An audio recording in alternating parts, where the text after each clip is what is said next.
morning, man. It's good to be here with you. And when I got a text from Marty one night, and he says, "Hey, are you available to speak at a men's breakfast?" And he said it was at 6:30 in the morning, and we meet once a week at 7:30 in the morning, and it's hard for him to get there at 7:30. I thought if he can get here at 6:30, I'll do it. So yesterday we met for our accountability meeting, and he says, "Yeah, it's too early. I'm not coming." So I'm glad you're here, Marty, and thanks for the introduction. And for $15, I'll tell you everything you want to know about him.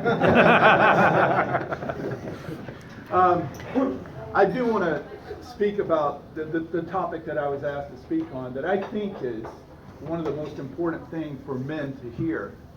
And some of us feel like this is not for us.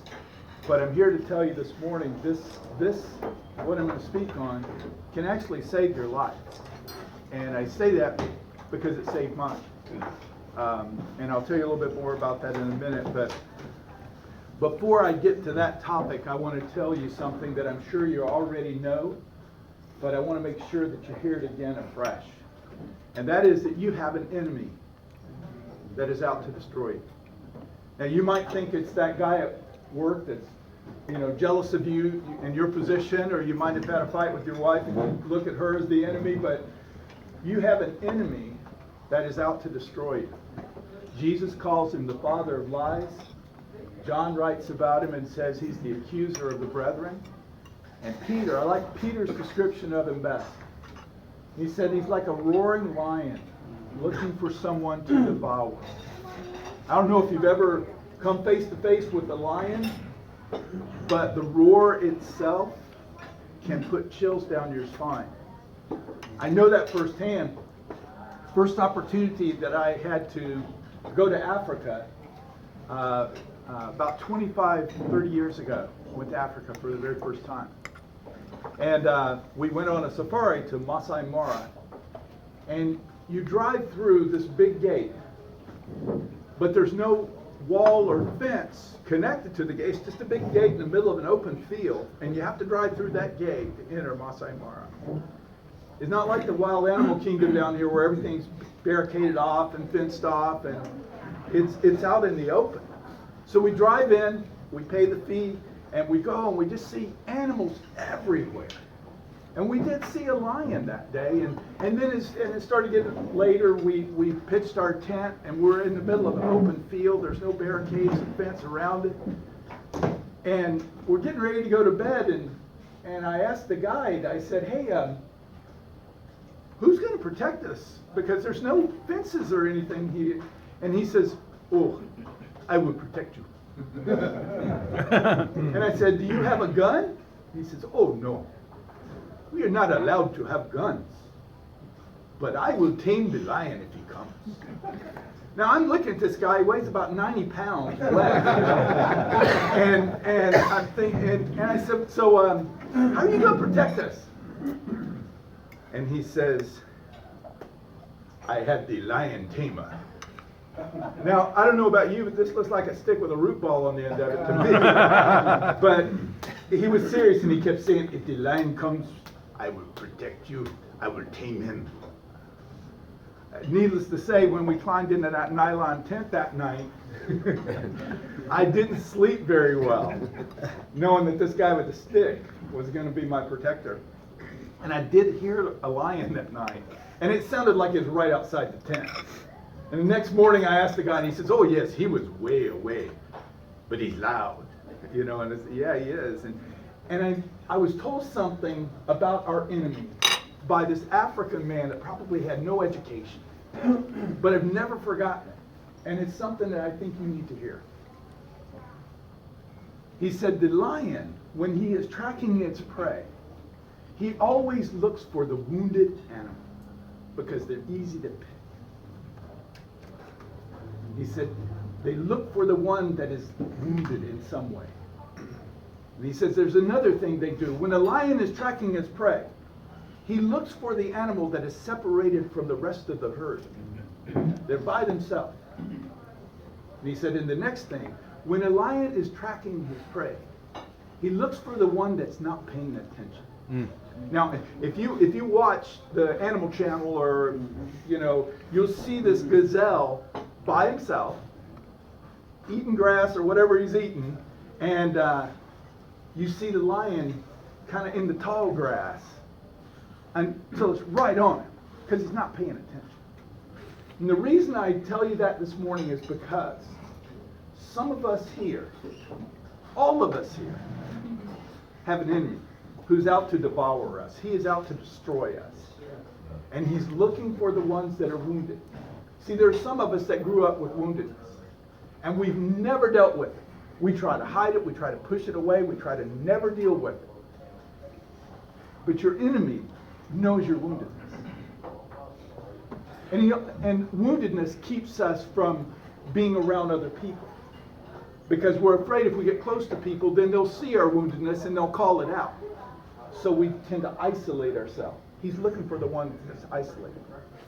He's also looking for the one that's not paying attention. There might be some of you here this morning. Life is going great for you. It's going great. Work's good, your marriage is good, your car runs good, you got a raise. I mean, everything just seems to be going.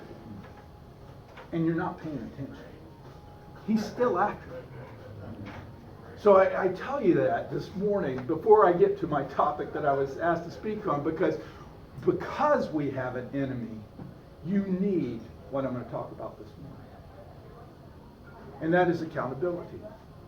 If there's a soapbox that I stand on and that I stood on for 40 years as a pastor, it's accountability. Because without accountability, you're an open target.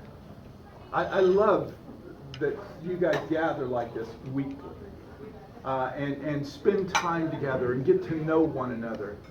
But there's something about accountability where you sit down once a week face to face with an individual and they know you. Marty said that we've been in accountability over 20 years. I know how he's doing without him saying a word. I can watch him walk up and think, oh, he's doing pretty good, or uh-oh. He didn't have to say anything. I know him that well. And I do know all his weaknesses, and he knows all mine. He knows my woundedness. I know his woundedness. And sometimes we have to say things to one another that are hurt. They hurt. It's like, get out of my face, man. What are you saying? But there's a proverb that says, wounds from a friend can be trusted. And you got to have people in your life that will speak the truth to you no matter what. If you don't, you're in danger of being devoured by an enemy. So I want to tell you some things, 5 things this morning to look for. If you don't have an accountability partner, look for these things. Okay, the first one is this, the same sex. And now that seems ridiculous to say. But I was teaching on this once decades ago, and I didn't have that in my list because I thought that's a no-brainer. Nobody with a mind's going to think that you would be accountable with someone of the opposite sex. But this guy was in the meeting and he heard what I said and he took it to heart and said, yeah, I really need an accountability partner. He started looking around. This woman was at work and they got to talking one day and really opened up. And guess what? They ended up having an affair because you get intimate when you start opening up with your stuff. So I've included that in the top 1 now. It has to be someone of the same sex. A man knows what a man's going through. If you're married here, you and I have a hard time talking woman. I don't talk woman well. I look at my wife, she'll say, don't yell at me. And it's like, I'm not yelling at you. And she said, yeah. See, I don't understand. If I'm going to yell at you, you know I'm yelling. But with my wife, it can be the tone. And it's like, sweetie, I'm not yelling at you. If I was yelling at you, you'd know it. Well, because women and men are different. A man understands a man. We know what it's like. We know what it's like to live in this life. Same sex. The second thing, and this is so important, they live their life by the same standard. If you're a Christian and your best friend from elementary school is not a Christian, but you've known him since elementary school, that man cannot be your accountability partner. Because you live by different standards. There are people in the world that if you came and said, wow, I'm really being tempted, this woman at work keeps coming on to me, they'd say, go for it. If that's not the standard that they live by. But you and I live by a different standard as followers of Christ. And so the person that is speaking into your life has to have that as the same standard that they live their life by. If not, you're going to get some bad information. Some bad information. The third thing is they have to have the same need. There's a difference between accountability and mentoring. Mentoring is when you get under somebody's leadership or authority and they teach you how to do something. It's not an equal relationship. There's a teacher and a student. In accountability, you're equals. You have a need and they have a need. There are some times that Marty's doing great and I'm not. And there's other times where I'm doing great and Marty's not. And fortunately for us, it kind of balances out. I don't look forward to the day that we walk in and we're both not doing great. But it's an equal relationship. I'm not teaching him anything. I'm walking through life with him and he's walking through life with me. So it's not a mentoring relationship. It also needs to be someone that's available. We meet every Wednesday morning. We should start meeting at 6:30 instead of 7:30, since I know you can get up. Shaking it bit. We meet every Wednesday morning at 7:30. Now, he travels, I travel. If we're not available, that's okay, but the minute we get back, we're there. And I know that I could call him at 2 o'clock in the morning and he'd answer the phone. And he knows at 2 o'clock, well, he says no, he wouldn't. He's shaking his head. Well, Debbie would answer the phone and wake you up. But he's available to me and I'm available to him. And then this one is one of the most important.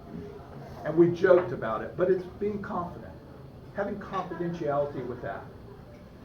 If I'm going to share something with him, I need to know he's not going to go share it with somebody else.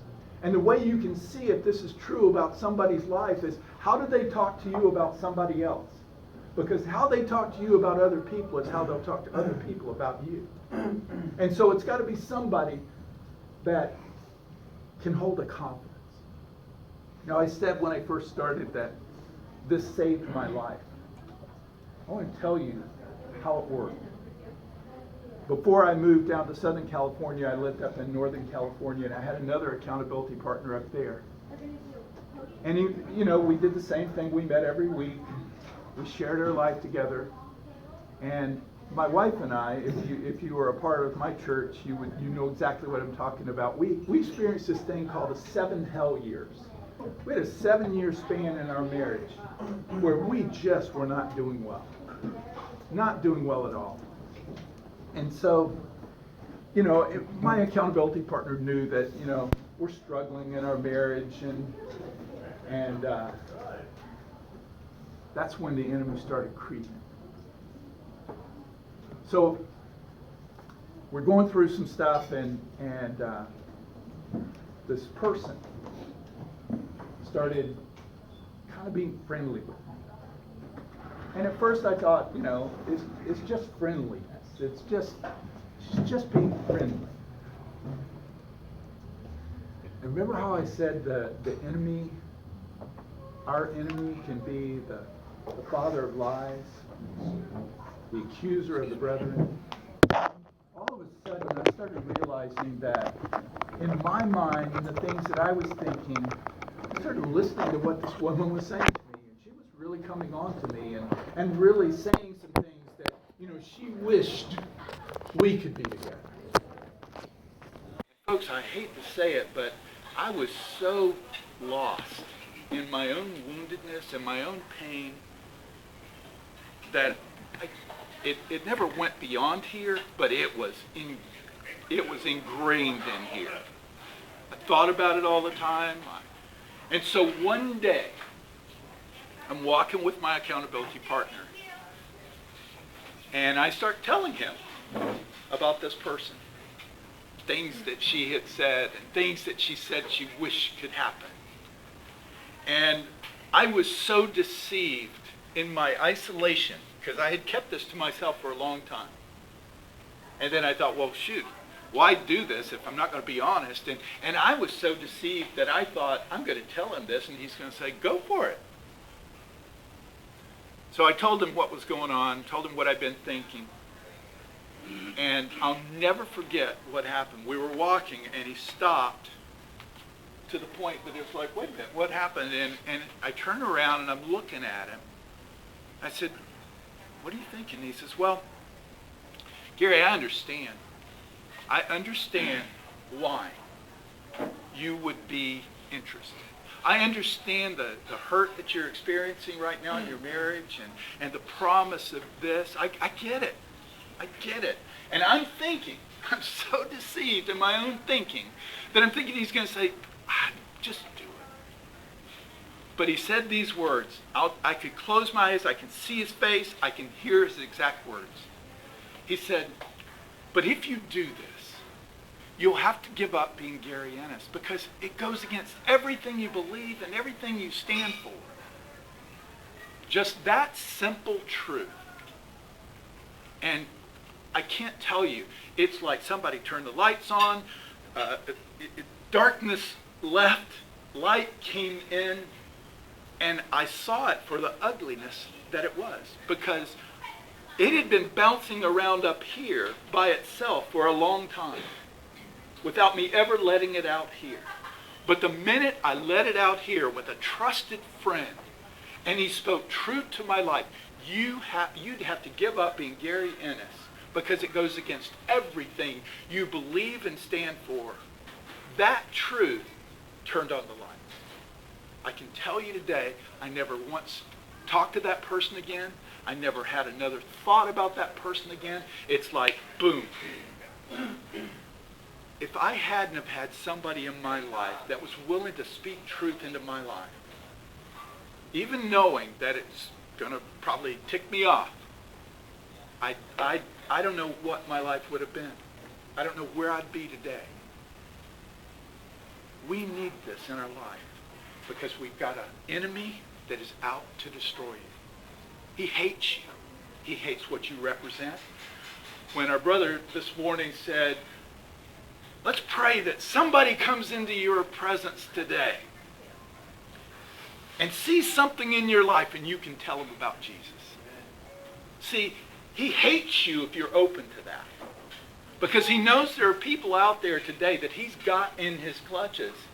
And if you bring a little light into their life, if you give them something, he hates the idea of that. I was so lost when I got out of the Navy. I was smoking dope and drinking and doing everything that a person could do. I'm working in this little factory in South Carolina, and there was a guy right across the bench from me. And I was convinced that this guy had found the drug that you could be high and work, do your job. Because he just smiled all day and he was happy, and the boss would come cuss him out and he'd take his little papers and put them on a clipboard. And I'd be ready to take the boss out, because you shouldn't talk to people like that. And I would go to this guy and I'd say, hey, what do you want? What do you take? And he would say to me, you don't want to know. And walk away. I'm thinking, idiot, I wouldn't have asked you if I didn't want to know. And if you knew me, I'm not a violent person. I think I've been in 2 fights in my life. But there was one day that it just up to here with this, I don't want to know. And this guy's in the break room by himself. And I go up to him and I push him up against the Coke machine. I grab his collar. I put my fist back and said, you tell me what you're on or I'm going to punch you out right here. And here's exactly what he said and how he looked. It's Jesus. All the strength went out of me. It's like, you got to be kidding. Because, see, I'd spent 4 years in the Navy. Christians would come out every Saturday and witness to us. And I learned the language. Because I felt like they didn't care about me. They wanted me to pray a prayer and go get somebody else. That's why relationships are so important to me. I'll talk to somebody for 6 months sometimes, to where they'll finally say, "You're a pastor? I didn't know that." Because I feel like relationships. But when he said that, I thought, okay, I know it's real for you. I don't know about the other Christians that I've bumped into, but it's real for you. It works for you.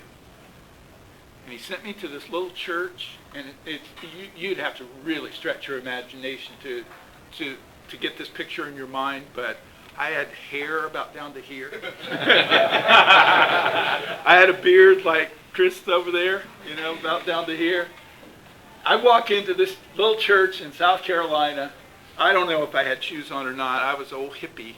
And I walk in, and I'm looking around, and this guy turns me, motions for me to come over to him, and I scooch into the pew with him, and he puts his arm around me and holds the hymnal.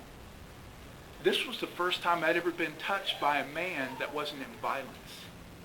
Because my dad was a pretty violent guy.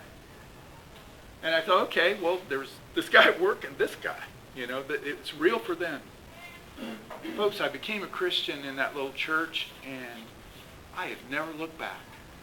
Best thing that's ever happened to me in my life.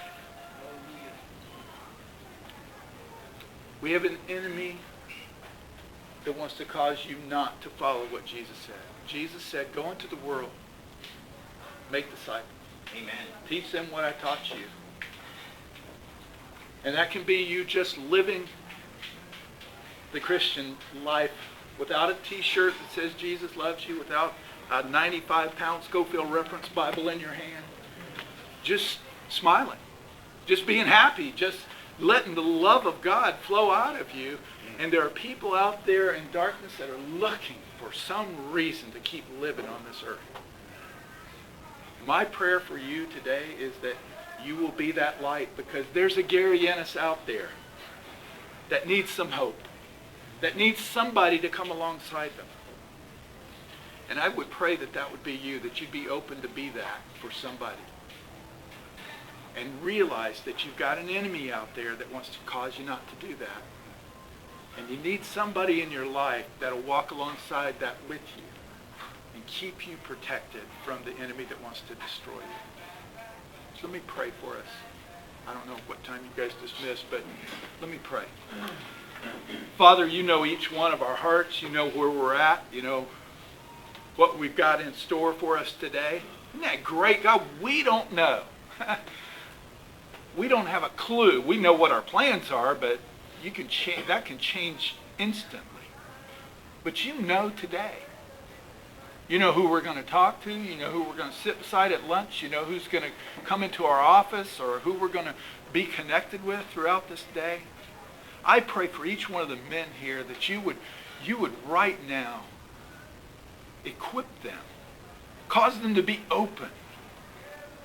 Remind them of the person that shared Jesus with them. And God, may we be willing vessels to go out and proclaim the good news to those that are around us that are lost and in need. And Father, I pray for any that are here today that don't have somebody in their life that they can walk through life together with.